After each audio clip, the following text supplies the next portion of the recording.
Ya pemirsa, pasca debat memang masih dibicarakan mengenai performa atau juga jawaban dari masing-masing cawapres pemirsa.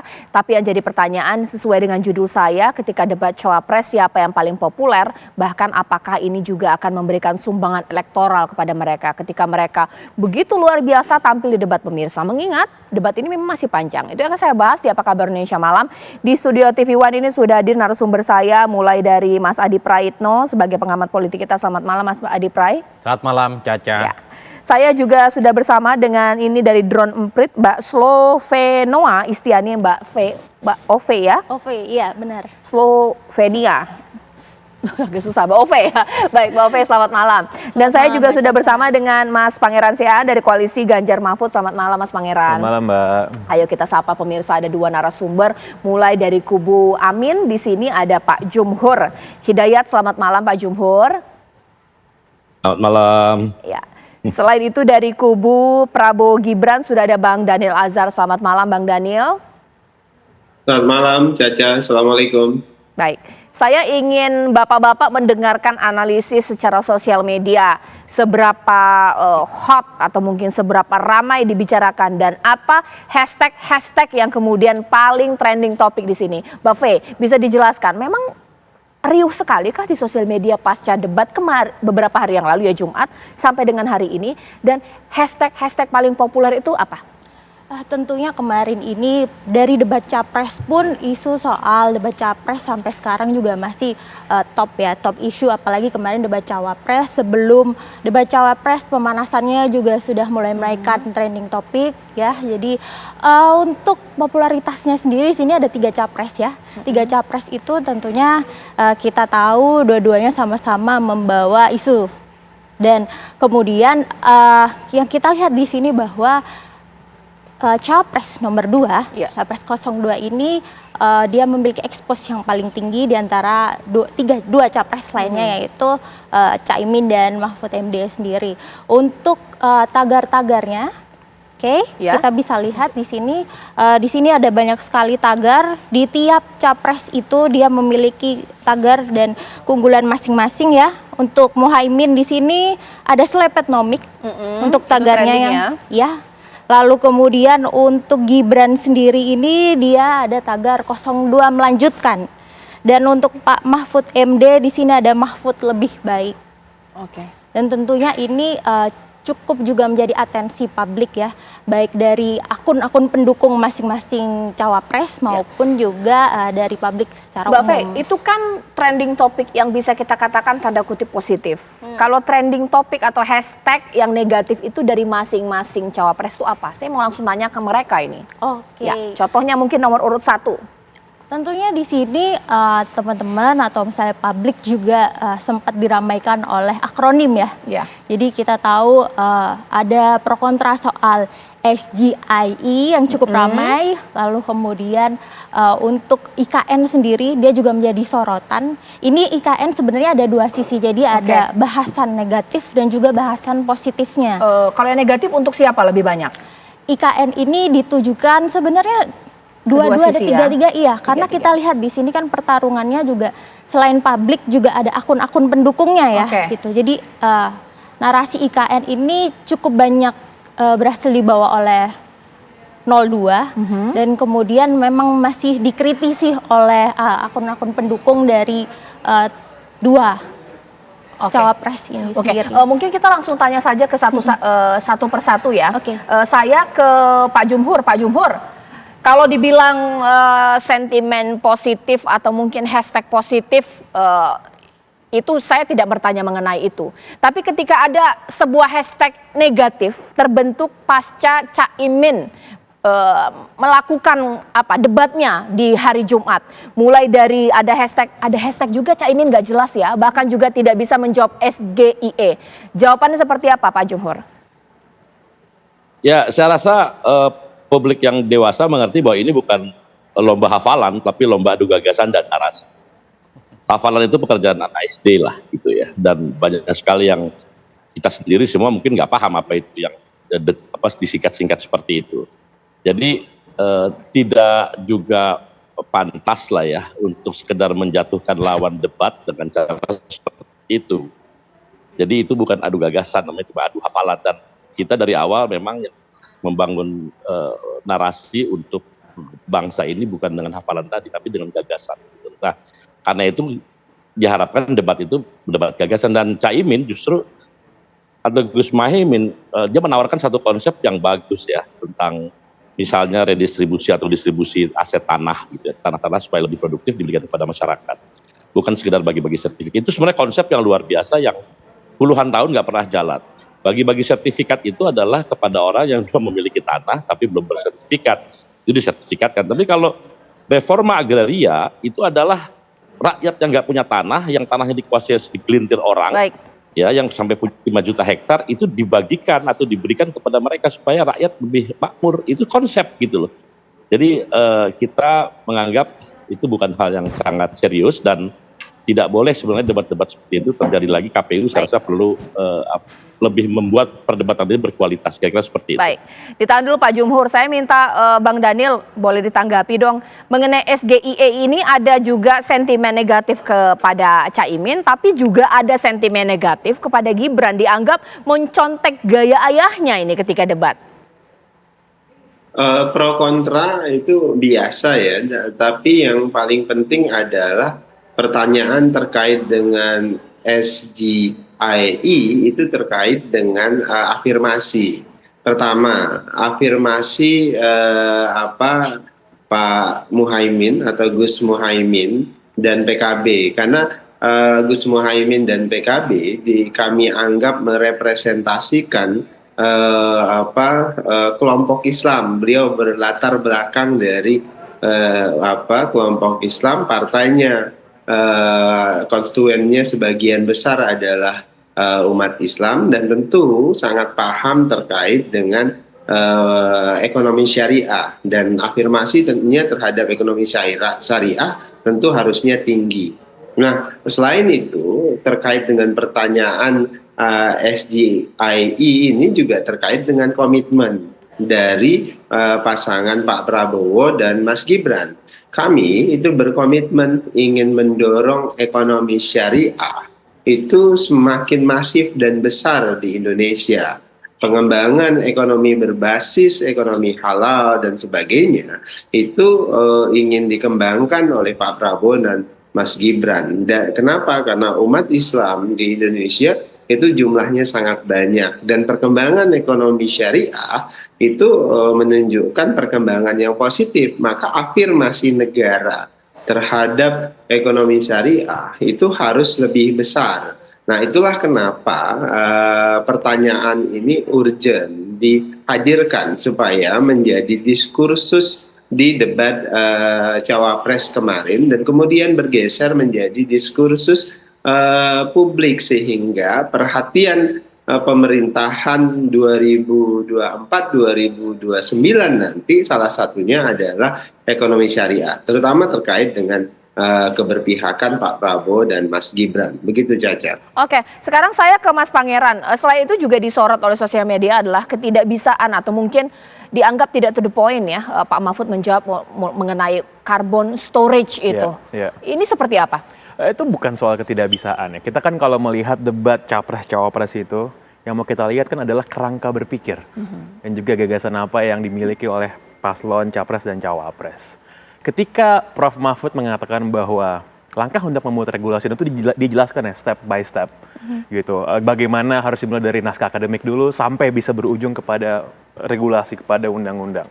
Sebenarnya Prof. Mahfud di sana sedang menjelaskan sebenarnya bahwa apapun isunya, termasuk juga soal carbon storage, itu harus didudukkan perkaranya dengan seksama. Karena ini bukan cuma urusan 1-2 orang doang. Seperti itu kan. Kita ngomongin proses perundang-undangan itu, RUU itu bisa bertahun-tahun bahkan belum diketok gitu. Nah, tapi kan ditanya lagi kan, wah Prof. Mahfud belum menjawab pertanyaan gitu kan. Lalu Prof. Mahfud bilang, loh kalau misalnya saya tanya balik soal antariksa gimana? Karena kan itu sempat ditanya balik gitu kan oleh Prof. Mahfud. Cuman itu sebenarnya bukan untuk mengejar atau menjatuhkan, tapi hanya untuk kembali mendudukkan perdebatan ini, diskusi ini dalam kerangka yang besar. Seperti itu. Karena nanti jika sudah terpilih misalnya hal-hal yang menyangkut soal teknis, soal trivial itu tentu saja akan bisa didiskusikan dan dikerjakan bareng-bareng bersama-sama. Seperti itu, Caca. Sekarang saya ke Mas Adi Pray. Tampaknya ini rata ya Mas ya, ketiga cawapres ini, 1, 2, dan 3, ini punya kelebihan bahkan juga kekurangan dari masing-masing performa. Tapi ini riuhnya di sosial media. Wajar tidak sih? Menyumbang suara tidak sih? Relevansinya ke elektoral? Saya melihat rasa-rasanya memang kalau ini dikaitkan dengan sumbangan dan faedah elektoral agak sulit ya.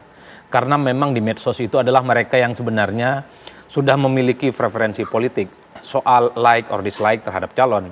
Jadi debat capres dan cawapres itu dalam banyak hal hanya menebalkan tingkat kesukaannya pada calon dan tingkat ketidaksukaannya kepada calon yang lainnya. Jadi kalau mau jujur sebenarnya berharap faedah elektoral dari debat capres dan cawapres rasa-rasanya agak sulit. Kalau kita mengacu pada hasil debat kandidat capres dan cawapres 2019 yang lalu misalnya, Cak, kan hanya sekitar 5% yang sangat potensial mengubah preferensi pilihan politik mereka. Tentu bagi kita yang melihat dari jauh ini agak naif ya.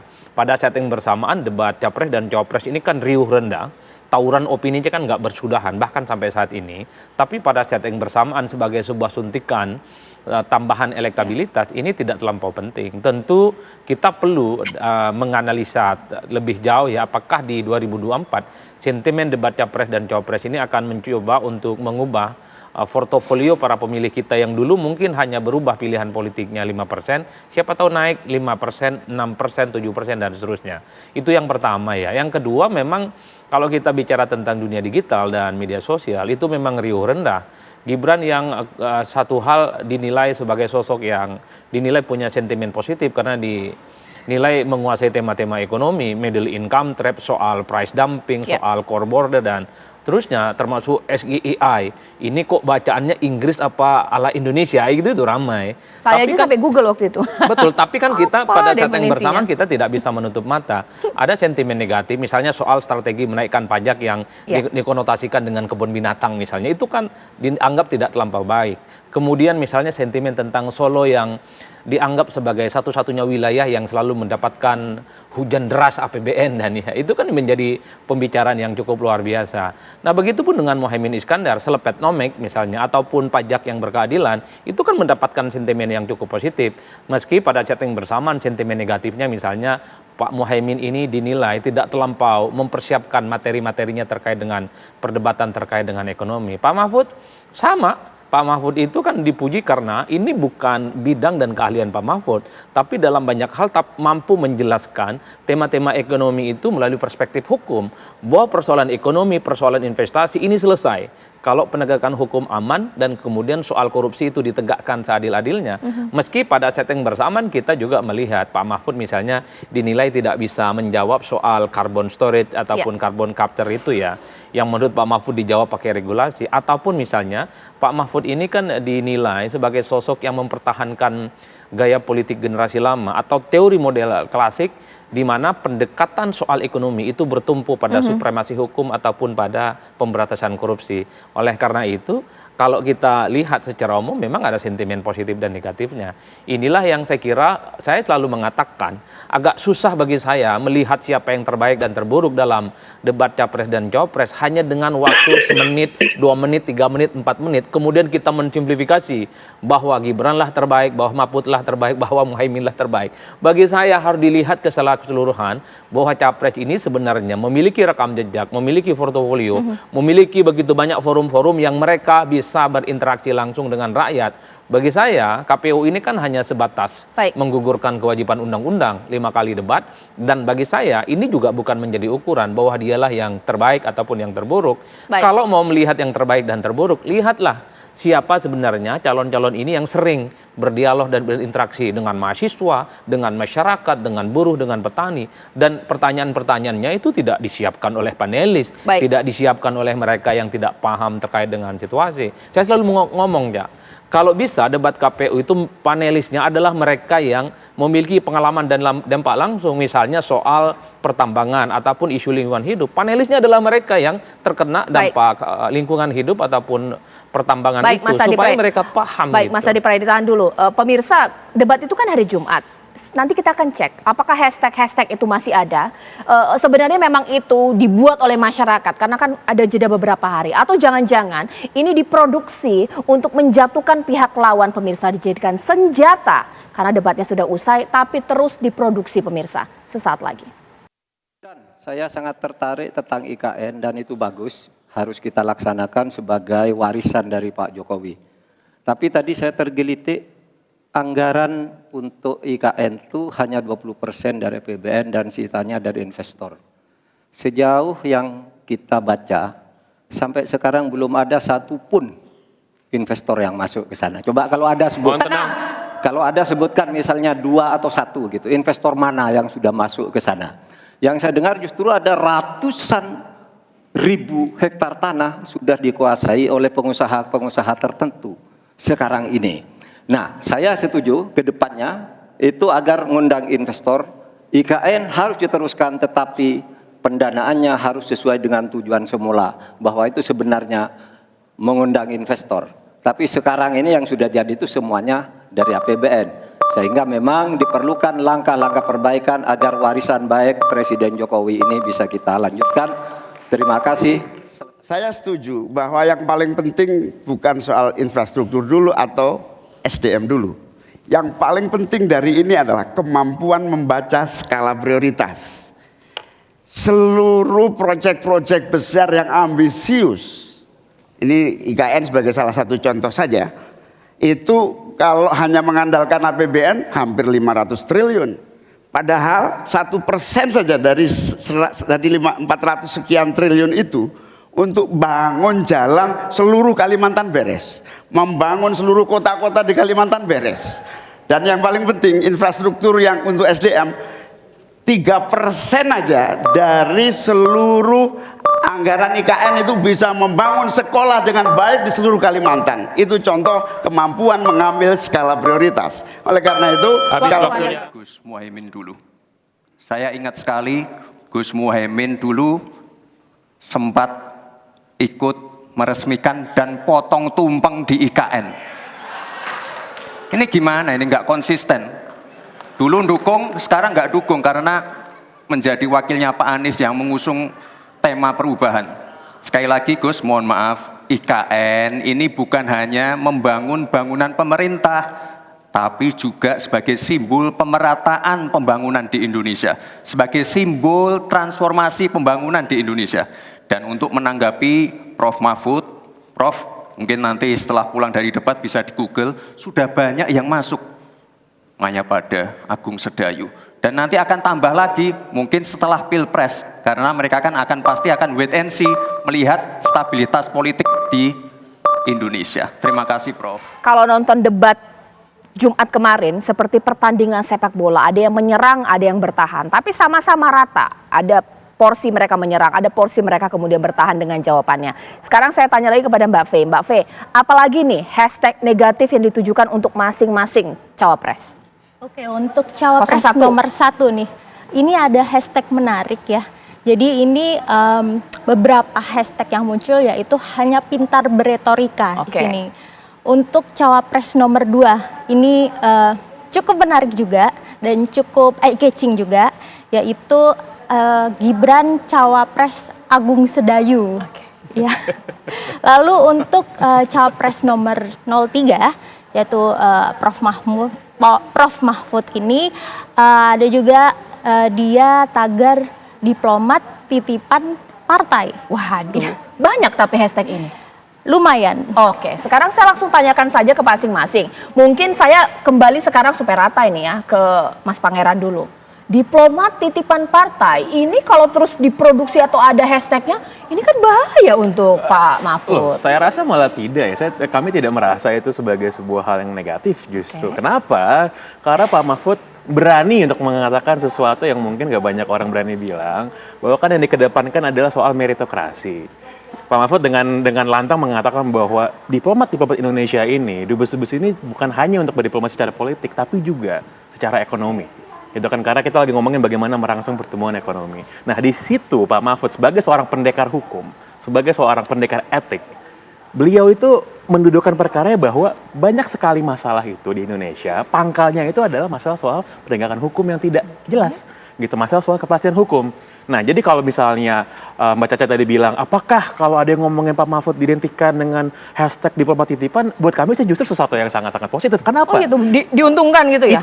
Itu adalah sebuah hard truth, itu adalah sebuah kenyataan yang mungkin membuat beberapa orang nggak nyaman, tapi Pak Mahfud mengatakan yang beliau anggap benar, begitu. Oke. Sekarang saya ke Bang Daniel. Bang Daniel, bagaimana nih cawapresnya dibilang cawapres Agung apa?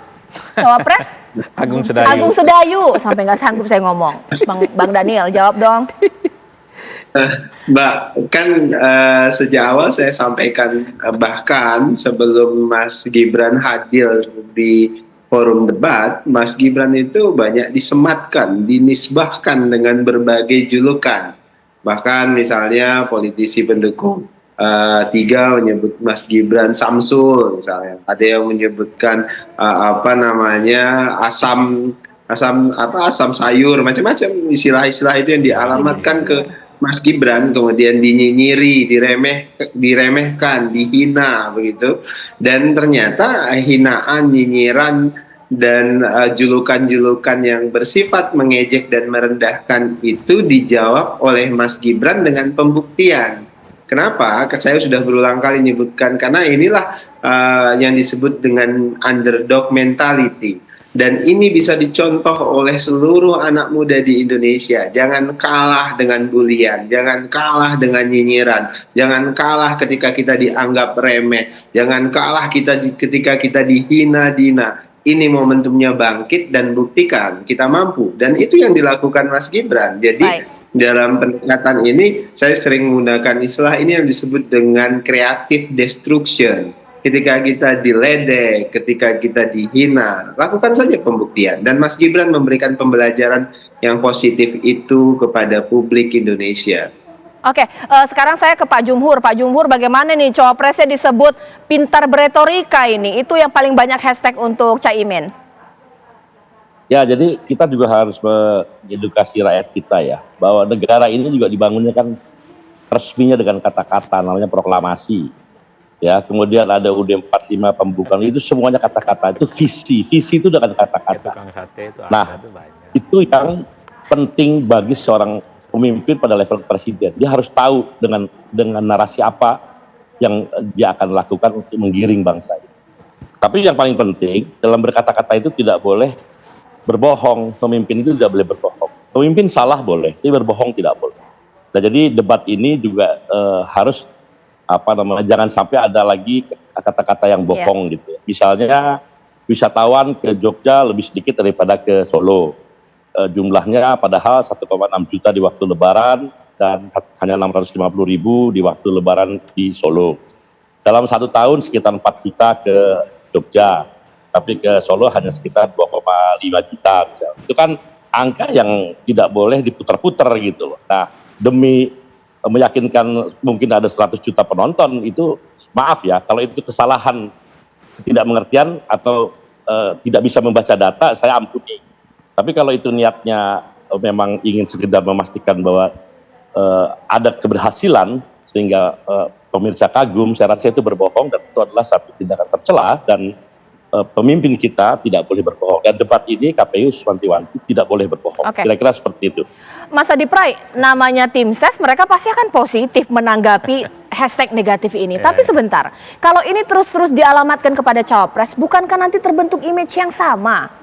Mulai dari cawapres Agung Sedayu, pintar beretorika, bahkan juga sebutan diplomat titipan partai. Kalau kita melihat hashtag di media sosial, Cak, sejam 2 jam setelah debat kandidat itu, ketiga calon wakil presiden ini kan punya julukan masing-masing. Kalau Muhaimin itu disebut dengan L selepet, karena banyak diksi-diksi selama debat kandidat itu mengeluarkan istilah-istilah selepet. L ini adalah kata awalan yang biasanya dipakai dalam istilah-istilah Spanyol, termasuk misalnya Liga Spanyol. Kalau Gibran itu dua sebutannya, dia itu El Samsul, yang kedua El Blimbing Sayur. Nah, itu dua hal yang selalu diulang-ulang sejam 2 jam setelah debat. Pak Mahfud sebutannya juga sama, disebut dengan El Taro, karena pakaian khas Maduranya itu dulu pernah dipakai oleh iklan snack makanan kecil tertentu yang itu mirip dengan pakaian Pak Mahfud. Bahkan di hashtag-hashtag yang muncul itu, Pak Mahfud disebut juga sebagai tukang sate ya, karena pakaiannya yang ala Madura, dan Pak Mahfud juga orang Madura. Itu adalah nadanya memang ledekan, tapi bertensi pejoratif. Pejoratif itu artinya untuk merendahkan dan bahkan mendowngrade masing-masing calon kandidat. Apa ini yang terjadi? Ini kerjaan paslon, ini kerjaan buzzer. Karena debat kandidat itu tugas paslon sederhana. Ngomong kelihatan meyakinkan, ngomong terlihat lancar, ngomong terlihat confident, persoalan substansinya akurat tidak atau tidak, sesuai dengan fakta atau tidak, itu urusan tim sukses pasca debat. Kalau kita cek satu persatu, semuanya kan ada sentimen negatifnya yang dinilai tidak punya fakta, termasuk misalnya ketika IKN, bisa ditunjukkan nggak misalnya investor dari luar, 1 atau 2, kan tidak disebutkan, barulah kemudian tim suksesnya itu mempreteli satu persatu, mendowngrade satu persatu, termasuk juga menyajikan beberapa fakta yang terkait dengan investor datang ke IKN. Pak Mahfud juga ditanya tentang carbon storage ya, dan seterusnya. Oh, ini istilah investasi, bukan istilah lingkungan, dan seterusnya dan seterusnya. Semuanya itu dikuliti satu persatu. Yang ingin saya katakan adalah debat kandidat itu tentu sangat simplistis sebenarnya untuk menilai ini siapa yang terbaik dan terburuk, karena waktunya 4 menit bicara. Yang paling penting performa politiknya adalah dia meyakinkan, terlihat confident dan menguasai materi persoalan. Persoalannya, apakah materi ini objektif, akurat dan terukur, itu urusan tim sukses dan para buzzer. Udah itu aja judulnya. Yang sebut buzzer ini dari Mas Adi Pray dulu, karena saya belum keluar kata buzzer ini pemirsa. Nanti saya cek ke Drone Emprit, benarkah hashtag ini diproduksi oleh buzzer? Buzzer siapa? Masyarakat? Masa dari masyarakat? Atau jangan-jangan masing-masing cawapres punya tim buzzer menyerang lawan? Sesaat lagi. Mungkin pertanyaan saya sama dengan pertanyaan Anda pemirsa. Siapa sih yang bikin hashtag-hashtag ini? Apakah murni semuanya dari kita ini, masyarakat ini, ataukah jangan-jangan dari pendukung, bot, atau juga akun anonim? Mbak V, boleh dijawab. Oke, jadi selama pemantauan kami ya, pada saat terjadinya debat dan pasca debat, memang hashtag-hashtag itu cenderung lebih banyak muncul dari akun anonim yang memang terafiliasi dengan para cawapres, pendukung cawapres ini ya. Kalau untuk ini ya Mbak ya? Iya, untuk narasi-narasi yang ada di masyarakat itu cenderung, untuk yang narasi organik ya, dia itu cenderung tidak menggunakan tagar. Justru tagar-tagar itu muncul dari para akun-akun pendukungnya. Kalau misalnya kita lihat di SNA di sini, baik. Iya, kalau kita lihat SNA di sini yang bermain sendiri itu, jadi seperti ada lingkup sendiri, itu kecenderungan akun anonim ataupun akun bot itu sendiri, akun bot ya di sini, akun pendukung dari cawapres itu. Tapi kalau kita lihat di tengah, sini, itu cenderung akun-akun organik atau akun-akun publik.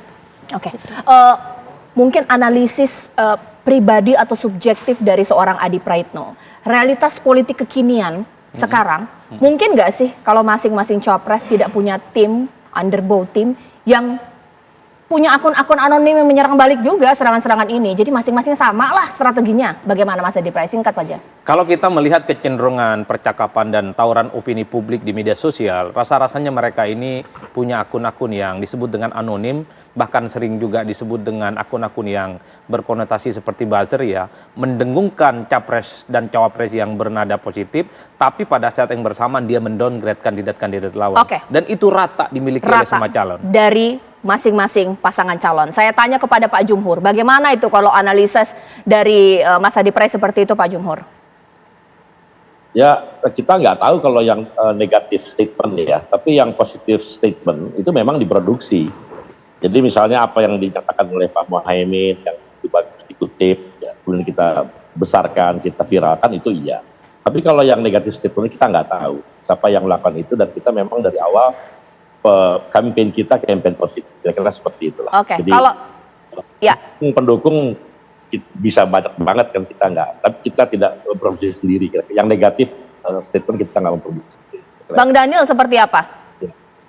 Yang jelas kami tentu mempunyai tim untuk mengamplifikasi semua statement yang dibuat oleh Mas Gibran ketika debat. Nah, itu membantu menyebarluaskan ide dan gagasan selama debat kepada publik, terutama di sosial media. Nah, itu yang dilakukan memang oleh tim sosial media. Bagaimana caranya radius jangkauan statement visi misi Mas Gibran dan Pak Prabowo itu bisa sampai kepada publik. Itu yang pertama, Mbak Caca. Kedua, saya mau klarifikasi terkait dengan tuduhan bohong yang dilakukan oleh Mas Gibran. Saya pikir Mas Gibran tidak bohong terkait dengan jumlah wisatawan yang meningkat di Solo. Karena ketika bicara Solo, tentu perbandingannya adalah kota Yogyakarta, bukan provinsi Yogyakarta. Dari tahun 2023 memang jumlah wisatawan di Kota Solo itu meningkat, ada 396.000 wisatawan yang datang ke Solo, sedangkan di Kota Yogyakarta ada 240.000 wisatawan sepanjang 2023 tersebut. Jadi tidak ada kebohongan publik di situ, yang ada adalah upaya mempelintirkan, membandingkan secara tidak apple to apple. Jadi ketika bicara Solo, tentu yang dimaksud oleh Mas Gibran pembandingnya adalah kota Yogyakarta. Itu yang tepat, Mbak Caca. Terima kasih. Oke, Mas Pangeran seperti apa?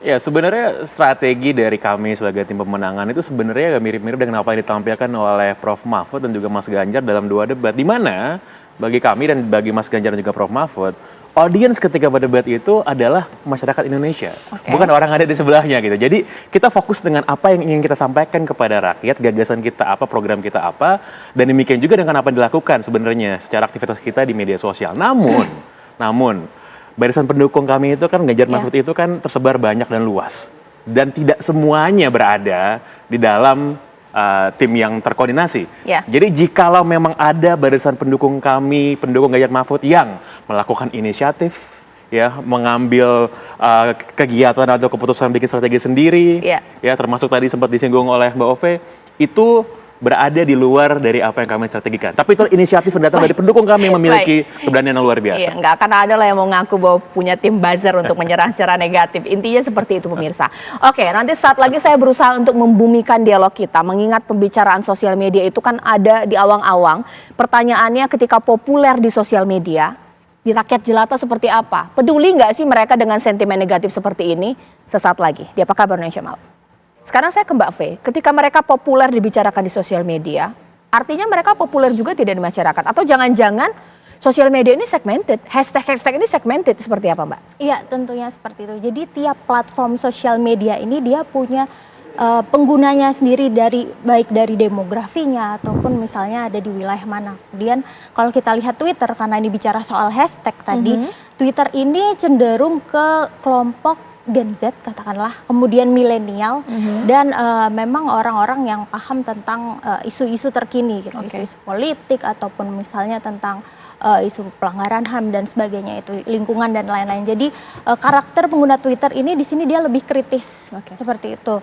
Jadi kalau kemudian dia menguasai atau kemudian masyarakat ini terpapar informasi lebih banyak dari satu media sosial tertentu, saya atau kami di sini mungkin bisa bilang tidak sepenuhnya ya, karena kembali lagi misalnya kita melihat untuk masyarakat pedesaan, terus kemudian untuk beberapa profesi yang memang bergelut di rumah gitu, itu salah satunya mungkin terpaparnya dari media mainstream seperti pemberitaan di televisi. Tapi balik lagi bahwa media-media kemudian menggunakan trending yang sedang hangat dibicarakan di sosial media untuk diangkat ke media mainstream itu sendiri.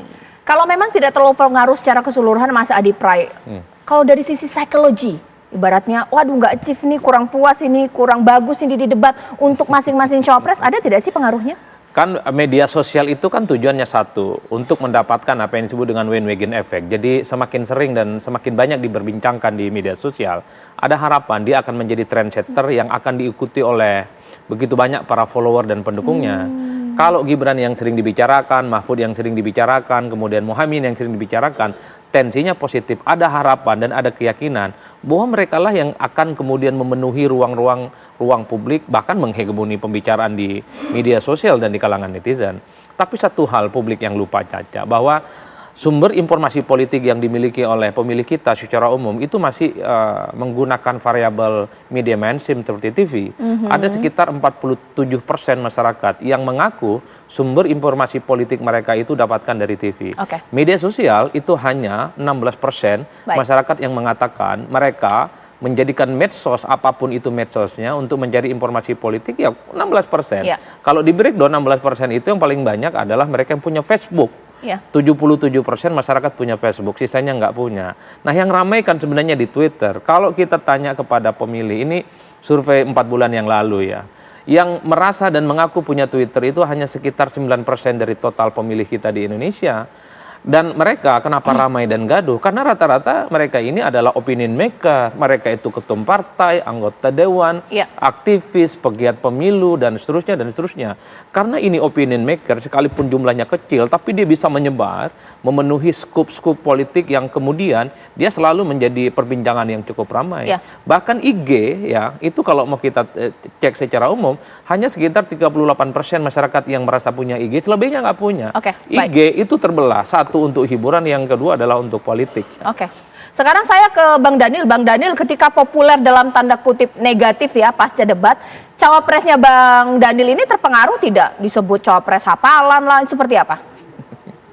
Ya kan Mbak, sudah terbukti kan selama ini justru diledek, diejek di sosial media itu Mas Gibran bisa santuy begitu, bisa membalikkan ejekan-ejekan itu menjadi motivasi yang mendorong dia melakukan pembuktian dari ejekan-ejekan itu.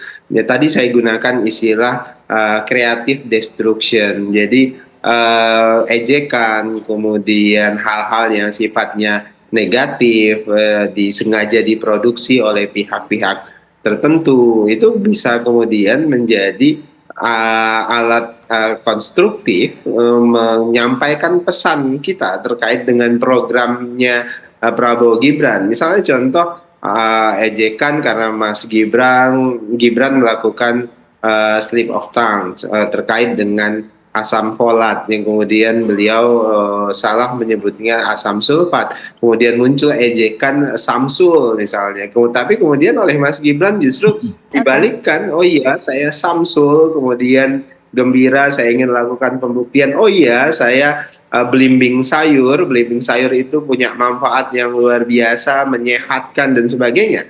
Itulah bukti bahwasannya creative destruction ini bisa menjadi alat untuk kemudian menyampaikan pesan program yang ingin kami dorong terkait dengan program visi misi Pak Prabowo dan Mas Gibran. Di politik bagi Pak Prabowo pertama tidak ada tuh ruang untuk perasaan pribadi. Yang ada adalah bagaimana kita bisa bareng-bareng bersama memajukan Indonesia. Kira-kira begitu Mbak Caca. Baik, sekarang saya ke Pak Jumhur. Pak Jumhur, ini bagaimana kemudian secara psikologi berpengaruh nggak sih ke Caimin ketika banyak juga hashtag-hashtag negatif ditujukan kepada Caimin pasca debat? Ya, yang pertama kalau Caimin itu adalah apa adanya aja. Jadi orang yang tahu Caimin sering tampil di publik, di media, ya sebenarnya Caimin gitu-gitu aja. Cuman memang dalam forum debat itu kan sangat sedikit sekali ya orang bisa menampilkan satu gagasan. Jadi nggak ada diskusi yang menarik sebenarnya dalam paket debat seperti ini. Harusnya lebih lama lagi orang sudah bukan sekedar tampil tegas dan sebagainya, tapi gagasan. Nah, saya klarifikasi sedikit ya soal kota Jogja tadi. Saya baca barusan nih Pak, di Kepala Dinas Pariwisata Kota Yogyakarta. Jadi itu sampai November saja sudah 4 juta. Dan akhir Desember mungkin bisa 4,5 juta wisatawan ke Kota Yogyakarta. Sementara ke Solo, Kota Solo itu hanya 2,5 juta. Jadi sebetulnya Bapak baca data yang mana ya? Itu harus kita klarifikasi, kita sama-sama intelek. Kita klarifikasi sama-sama. Ada dong. Tetap kita baik.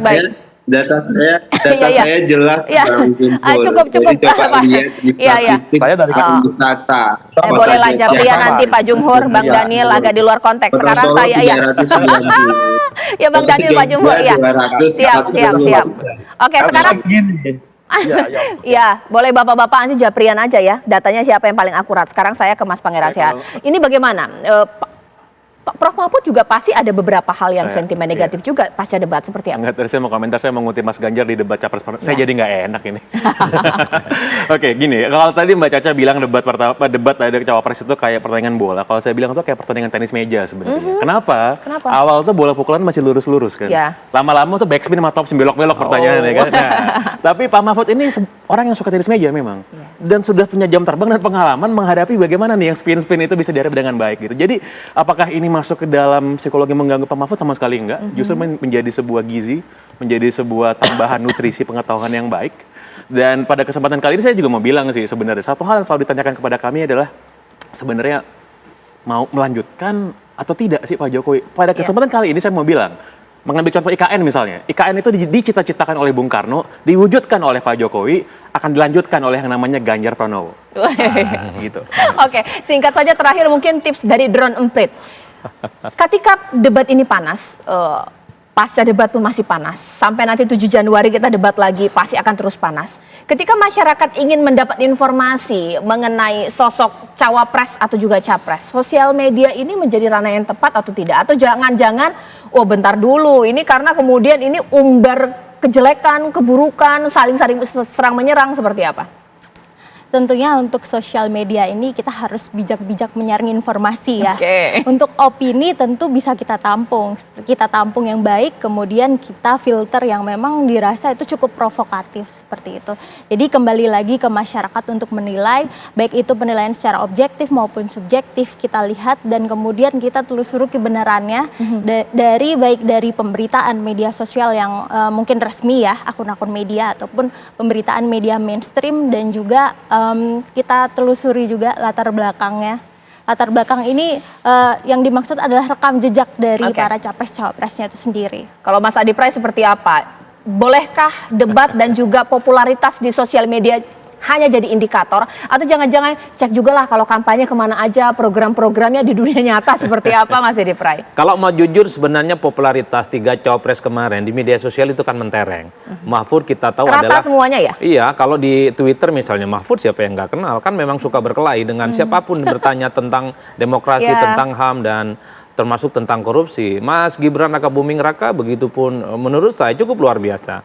Bahkan sebelum jadi wali kota Solo kan juga selalu menjadi trendsetter statement-statementnya. Apalagi kemarin pasca debat kan langsung bikin satu status yang menurut saya agak meledek gitu ya. Let them cook. Itu menurut saya war betul pasca debat. Ataupun Muhaimin Iskandar, kita tahu basis pendukungnya di media sosial cukup luar biasa. Adalah Ketua Umum PKB 2 yang sepanjang sejarah sampai saat ini misalnya cukup populer dan cukup kuat. Tapi overall yang ingin saya katakan sebenarnya adalah bagaimana portofolio masing-masing cawapresnya juga penting diamplifikasi di media sosial. Ya, karena ini tempat para opinion maker, opinion leader bicara tentang politik di negara ini penting.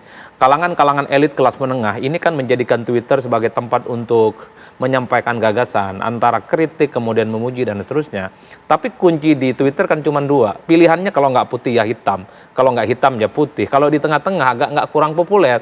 Kalau menyerang-nyerang aja sekalian. Kalau memuji, muji aja sekalian sampai guling-guling kan gitu kan. Oleh karena itu ini yang kalau kita membaca 2 kutub di media sosial, pasti yang tumbuh besar itu adalah yang menghujat habis-habisan sama yang memuji habis-habisan. Yang terakhir yang ingin saya katakan adalah Pilpres itu orang selalu bicara ini mirip pertandingan sepak bola ataupun tinju. Bagi saya Pilpres itu semacam orang lomba panjat dinding. Satu sisi dia naik, tapi pada saat yang bersamaan kalau lawannya itu juga naik, kalau bisa diturunin, tarik aja kakinya satu persatu. Itu yang terjadi. Maka satu sisi dia mengamplifikasi kehebatannya dan pada saat yang bersamaan membuat lawannya itu jatuh, di downgrade dengan cara apapun. Itu politik. Ibaratnya kalau dikasih skor popularitas di sosial media dari masing-masing pasangan calon, skornya sama. Punya sentimen negatif, punya juga sentimen positif. Tapi ingat bahwa popularitas tidak hanya di dunia maya, di dunia nyata juga. Itulah kampanye-kampanye darat tetap dilakukan oleh masing-masing cawapres. Terima kasih Bang Daniel, Pak Jumhur, Bang Pangeran, bahkan juga Mbak Fe di sini, dan juga Mas Adi Pray.